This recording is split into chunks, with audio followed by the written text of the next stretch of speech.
over us. It was really a pleasure to listen to you. Now, I would like to invite our guest of honor, ex-MLA of Bख्तियारपुर, Ranvijay Singh उर्फ लल्लू मुखिया। हमारे माननीय सुदर्शन जी महाराज जी आपके बीच है, इसलिए एक बार करुणा से नारा लगे, महाराज श्री सुदर्शन जी महाराज की। आज आपके बीच बैठे हैं, पाने का हर साल काम करते हैं। मैं अपने तमाम प्रिंसिपल को मैं धन्यवाद देते हैं और इस विद्यालय के तमाम हमारे टीचर सबको मैं धन्यवाद देते हैं। हर वर्ष हम लोग पर्व की तरह इसको मनाते हैं। आपके बीच जो बैठे हैं, हमारे बच्चे के अभिभावक बैठे हैं, हमारे बच्चे के माता पिता बैठे हैं, हमारे बच्चे के दादा दादी बैठे हैं और हमारे बच्चे बैठे हैं। सबको मैं शुभकामना देना चाहते हैं। मैं विद्यालय के हर वर्ष बहुत सारे विद्यालय में जाता हूँ। जब पर्व की तरह इस वार्षिक कार्य योजना वार्षिक पर्व की तरह मनाया जाता है तो मैं और विद्यालय में जाता हूँ और बाबा के सुदर्शन जी महाराज इनके विद्यालय में भी मैं आता हूँ। लेकिन सरस्वती माता का कोई विद्यालय में बड़ पर्व जब साल में मनाया जाता है तो सरस्वती माता जी का मूर्ति का कोई पूजा नहीं करवाते हैं। आज आपके बीच सरस्वती जी के आज मूर्ति रखा गया। हमारे बच्चे जब शुरू में गा रहे थे तो राम भगवान का सामाजिक दृष्टिकोण से गाया जाता है। हर जगह विद्यालय में मैं देखता हूँ, जाता हूँ तो डांस भी होता है सिर्फ, लेकिन भगवान का नाम नहीं होता। अरे भैया, भगवान ही ऐसा चीज है कि भगवान के बिना दुनिया में एक पत्ता हिलने वाला नहीं है। भगवान सब आपका आशीर्वाद से, भगवान की कृपा से संसार में उदय हो रहा है, उदय भी हो रहा है, सूर्यास्त भी हो रहा है। आप यहाँ पर चल के आए हैं, सब उनकी कृपा है, सब श्री प्रभु राम का कृपा है, श्री सुदर्शन जी महाराज का कृपा है। इसी कृपा से हम लोग चलते हैं। आज आपको मैं बताना चाहते हैं, इस विद्यालय में संस्कार, इस विद्यालय में सामाजिकता सिखाया जाता है। मैं तो बहुत सारे हम अपने लोगों को देखा है। मैं तो एगो पटना में देखा, कमिश्नर से रिटायर किया। कौन विद्यालय पर पढ़ा वो मैं नहीं जानता। दोनों बेटा कमिश्नर से रिटायर करके जापान में है। उसके पिताजी कमिश्नर से रिटायर करके दोनों बेटा को जापान भेजा पढ़ने के लिए, वहां नौकरी कर रहा है। बेचारा 10 करोड़ का संपत्ति बोरिंग रोड में बनाया है और दोनों बेटा का जापान भेजा, वहां जॉब कर रहा है। शादी ब्याह कर लिया। पिताजी जब बुजुर्ग हुए और बीमार पड़ गए, उन्होंने बेटा को फोन किया कि रे बेटा, मैं बीमार हूँ, अब बचने वाला नहीं हूँ। तो कहा कि बेटा, पापा मैं तो अब जापान में हूँ, पूरी फैमिली मेरा अब सिस्टम में है, मुझे हिंदुस्तान संभव नहीं है। हिंदुस्तान नहीं आने की बात हुआ, अंतिम में बेचारा मर गए। मेरे गांव के एक दाई रहती थी, वह दाई को 10 करोड़ रुपया की संपत्ति लिखा गया और वो बुजुर्ग पिताजी तो गुजर गए, अभी बूढ़ी माँ जिंदा है, उसका प्रमाण है। तो कहने का मतलब यह है कि आपके माता पिता जो है, जब सुबह बच्चा घर से निकलता है तो यही लगता है कि मेरा बच्चा एक दिन अफसर बनेगा। आज मैं झोपड़ी में हूँ, एक दिन महल बनेगा। लेकिन बच्चा को अगर संस्कार नहीं सिखाएंगे तो जापान में रह जाएगा, हमें यहाँ तड़पते रह जाएंगी, मेरी पूरी जीवन सफल नहीं होगा।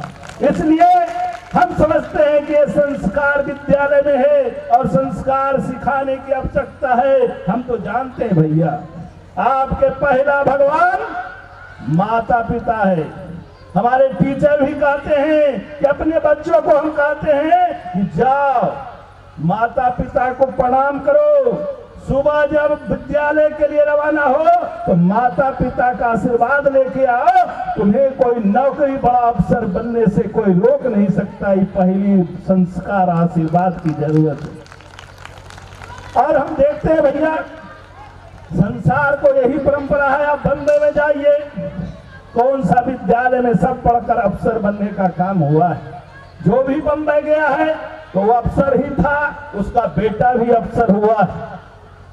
वहां ज्यादातर 90% लोग के माता पिता अनाथ आश्रम में रहते हैं और वह बेचारा अफसर 80-90 हजार रुपया पेंशन मिलता है।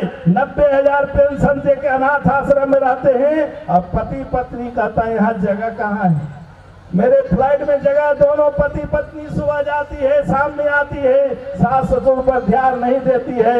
लेकिन पढ़ना है तो संस्कार को समझिए, अपने माता पिता से बढ़ के इस दुनिया में कोई संपत्ति नहीं है। आपको मैं बताना चाहता दोस्तों, आज महाराज जी आपके बीच कह रहे थे कि गरीब का बच्चा अफसर बन रहा है। सही मायने में आप मोबाइल पर देखिए, गरीब का बच्चा अफसर बन रहा है। आपको अगर आज के जमाना में अगर डॉक्टर बनना है, इंजीनियर बनना है, उसमें 30 लाख रुपया खर्च है, तो आपको बताना चाहते हैं कि 30 लाख रुपया बैंक के टच नहीं करना है।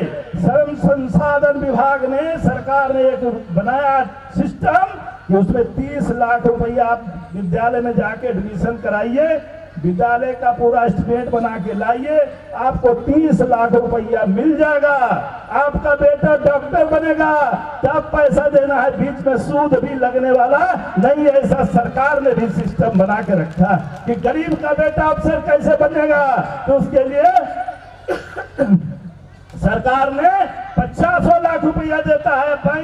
बैंक के पीछे दौड़ना नहीं है। पहले विद्यालय में जब हमारा स्टूडेंट क्रेडिट कार्ड लेना रहता तो बैंक का चक्कर मारते थे, अब बैंक का चक्कर नहीं है।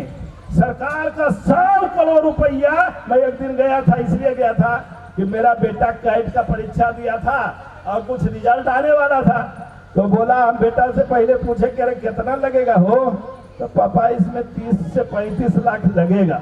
तो मैं सोचा कि परीक्षा देने से पहले मैं जाके समझता हूँ, तो मैं वहाँ गया ऑफिस में, तो कहा कि सारा बायोडाटा दे दीजिए सर, कॉलेज का आ जाएगा पूरा सिस्टम, मुझे उसको 30 लाख 40 लाख जो एस्टिमेट बनेगा मैं उसके खाता में सिस्टम बाय सिस्टम पैसा दे दूंगा। हमको इंटरेस्ट तो लगता है, कोई इंटरेस्ट ना लगतो। 100 करोड़ रुपया सरकार प्रतिदिन देता है और कोई इंटरेस्ट लगने वाला ना। जब बच्चा नौकरी कर ले तो तब पैसा सधाइया, इतना बढ़िया। और क्या हो सकता है गरीबों के लिए कि आपको 40 लाख की जरूरत नहीं, मुफ्त में पढ़ाइए, नौकरी लगेगा, सधाइए।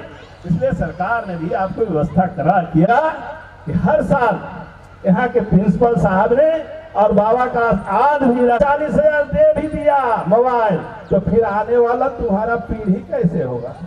अरे तुम कुछ कर लो, 40,000 नहीं 40 लाख के मोबाइल रख लो, लेकिन अब मैं पूछा कितना नंबर आया था बेटा, तो 90 नंबर में पास होना था, लेकिन 3 नंबर कम आया था, इसलिए फेल कर गए। कि कोई बात नहीं, फिर तुम अगला साल परीक्षा होगा, फिर दो परीक्षा, पास होने वाला है, चिंता मत करो।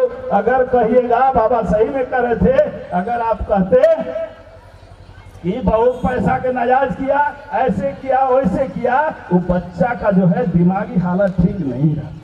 मेरा बच्चा सुबह उठे तो देखते हैं रो रहा है, हमकी क्यों रो रहा है, तो पापा 3 नंबर कम गया था। हमकी कोई बात नहीं, तुमने जो है 93 नंबर तो लाया ना, 90 नंबर है, 3 नंबर मात्र 3 नंबर घटे, इतना नंबर था तो पढ़ा ना, इसलिए कोई बात नहीं है। आप 1 साल में इतना नंबर लाया, 1 साल आप कर लेगा, 3 नंबर पूरा हो जाए। इसमें जो भी बच्चे पढ़ते हैं, हम समझते हैं वो बच्चे आने